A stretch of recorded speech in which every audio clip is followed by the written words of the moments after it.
Good morning friends, আমার নতুন আরেকটি মিনি ভ্লগে আপনাদের অনেক ভালোবাসা শুভেচ্ছা। আজকের ভ্লগটি আমি রান্নাঘর থেকেই শুরু করলাম।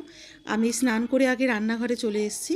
তো দেখুন, আমি এখানে কচুর শাক সিদ্ধ করে নিয়েছি, কচুর শাক আর ছোলা। তেল বসিয়ে দিয়েছিলাম, ওখানে শুকনো লঙ্কা ফোড়ন আর পাঁচ ফোড়ন সম্বাদ দিয়ে নিয়েছি। তারপর কচুর শাকটা দিয়ে নিলাম, আর দিলাম একটু নুন আর স্বাদ মতো হলুদ দিয়ে ভালো করে নাড়াচাড়া করে নিলাম। এরপর দিলাম পরিমাণ মতো একটু চিনি। প্রথমে অল্প চিনি দিয়ে কচু শাকটা ভালো করে নেড়ে নিলাম, কারণ হাজব্যান্ড অল্প চিনি খায়, আর আমাদেরটা পরে আবার একটু বেশি চিনি দেবো। এদিকে মেয়ে পড়তে গিয়ে দেখুন পা কেটে এসছে, কারণ আজকে ও প্যান্টে পা বেজে পড়ে গেছিলো রাস্তায়। এসে কান্নাকাটি করছে, হাতে কেটেছে, পায়ে কেটেছে। তো এসে একটু বোরোলিং লাগিয়ে দিলাম। আর এদিকে দেখুন বাইরে ঝমঝমিয়ে বৃষ্টি শুরু হয়েছে। এত ভালো লাগছে বৃষ্টি দেখে, মানে বলে বোঝাতে পারবো না।